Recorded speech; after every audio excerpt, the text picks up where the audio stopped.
This lecture is on the urinary system, specifically kidney macrostructure, part 2. So we're going to do a quick review.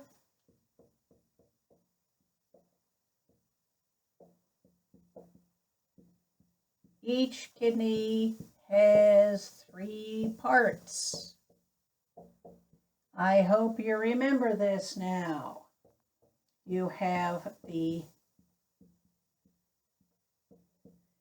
outer part, which is the cortex. You have the middle part called the medulla, and you have this inner region, which is called the pelvis. You should remember that. So, what happens then? So, in the cortex,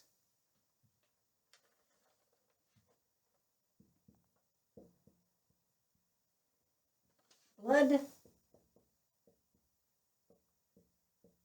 is taken from arterioles. All right, we are finally getting around to some blood here. Okay, so the blood is taken from some arterioles, and these arterioles then, these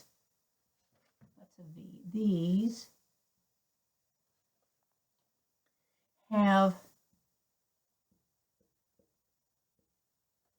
branched off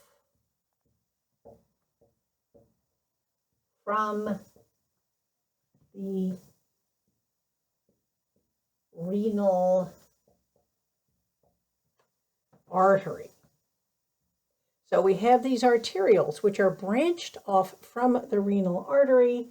That blood then is taken and filtered. Now, this is not filtration for cleaning. The actual cleaning will come later. What you're doing here is actually removing the large, healthy chunks from the blood, the big things, your blood cells, your plasma proteins. This is filtration of just taking big stuff out, almost like a coffee filter or a kitchen strainer. You have big stuff that stays behind in the strainer, and you have fluid that falls through. So filtration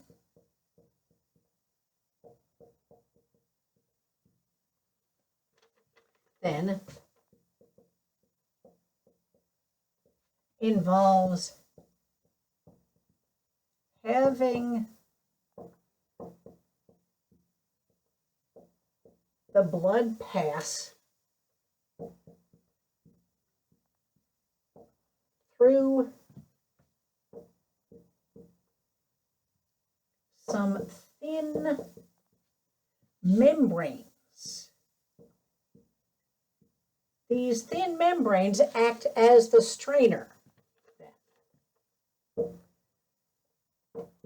So the result then is that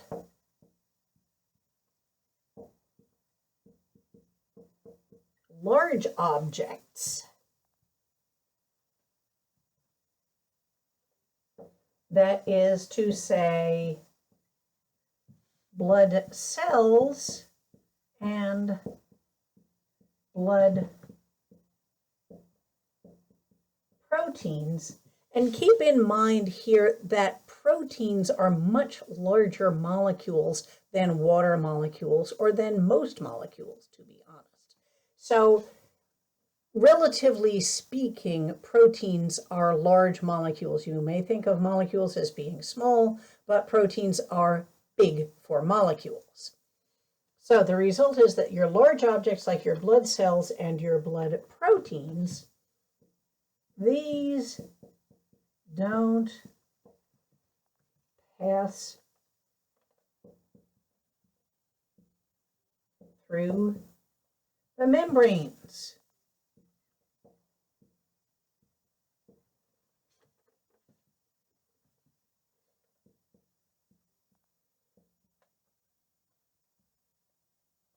And therefore,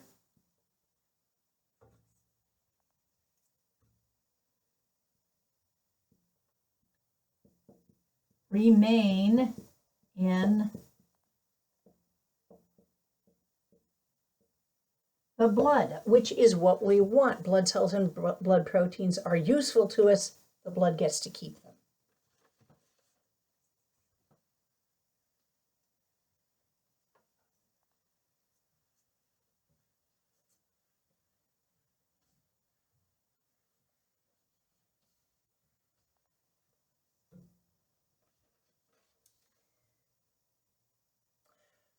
Meanwhile,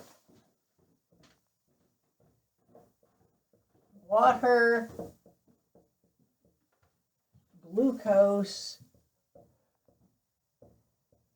urea,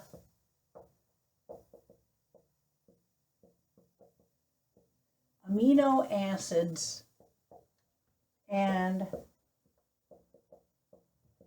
various salts,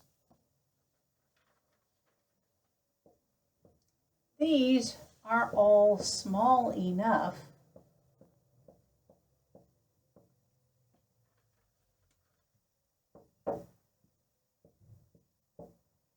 to pass through.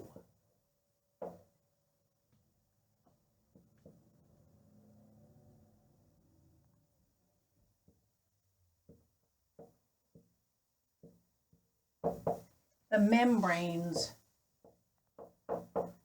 walls. I'm actually going to do that. It's not just one membrane, it's a couple of membranes, in fact. So let's do this right through the membranes walls.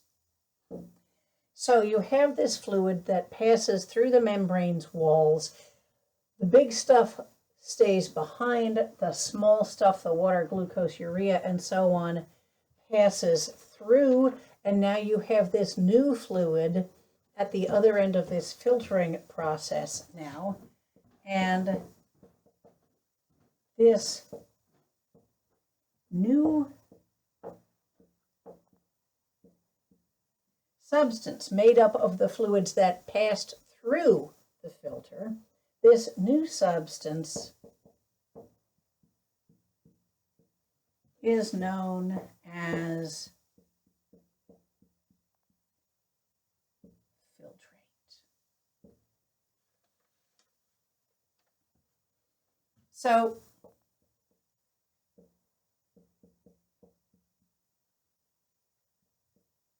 the filtrate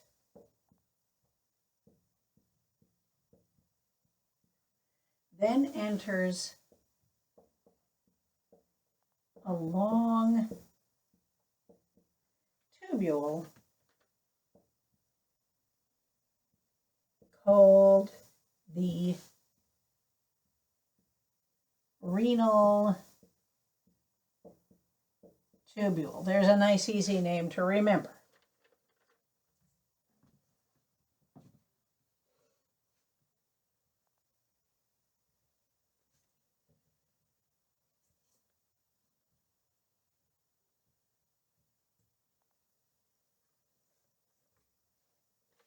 So here is something really important to remember. The renal tubule, then, is where reabsorption takes place. This is actually how urine is formed, is through the process of reabsorption. So the renal tubule is really where the important part of all this takes place. So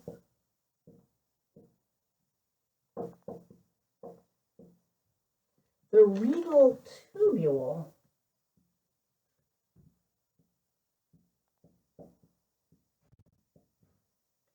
eventually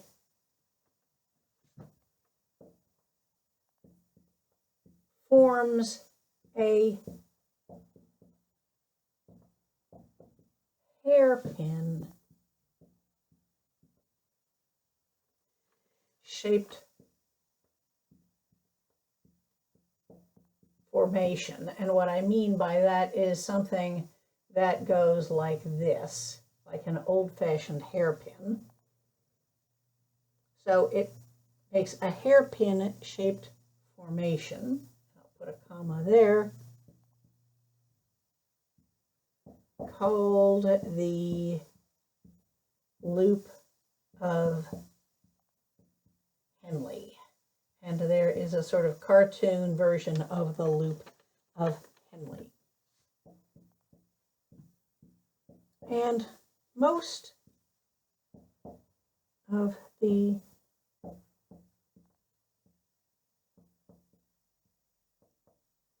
loop of Henle then is in the medulla.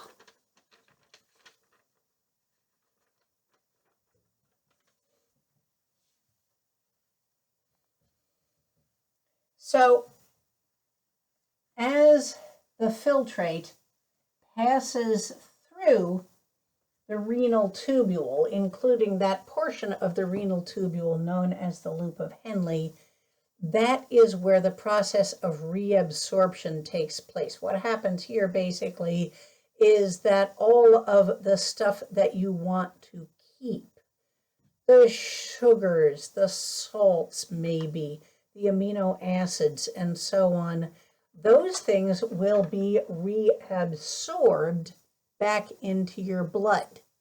And so as this fluid, as this filtrate passes through the renal tubule and all of the good stuff gets absorbed, eventually what you wind up with in the renal tubule is just waste products and some water.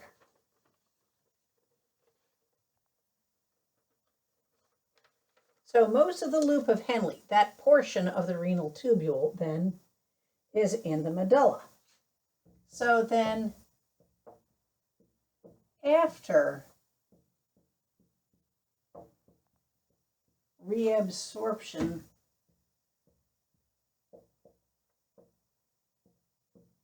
has taken place,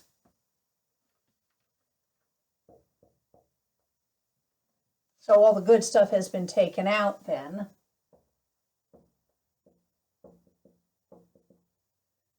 the remaining filtrate, which is now called urine,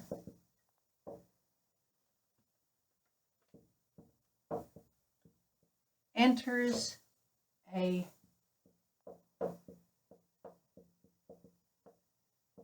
collecting duct. And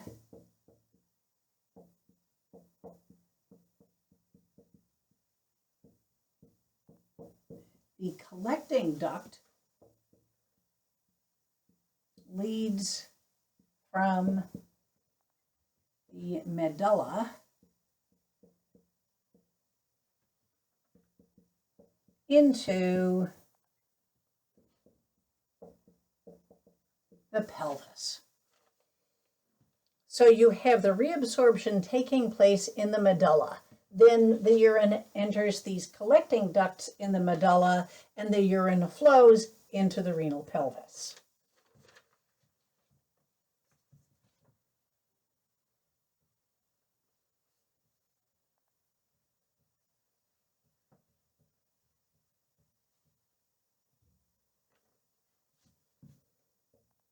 And then the pelvis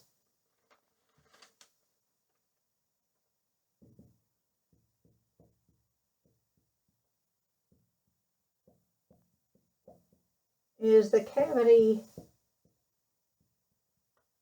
connected to the ureter. So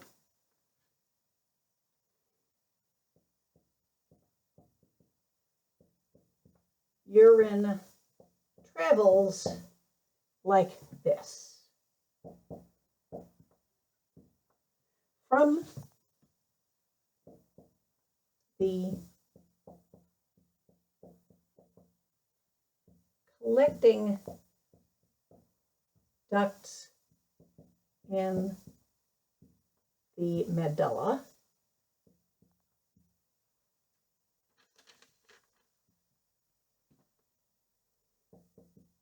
into the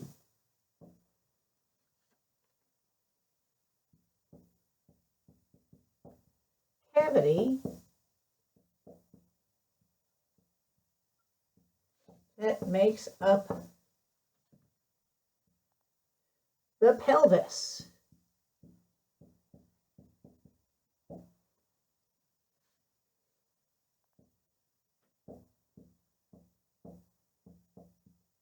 And then into the ureter,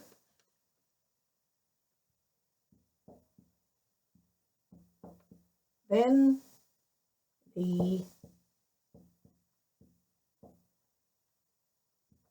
bladder,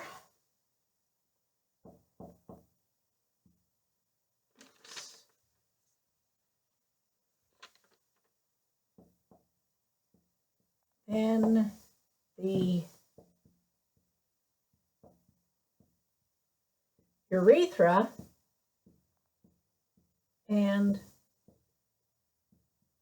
out. And it is outside your body. And that then is the end of this lecture on kidney macrostructure, part 2.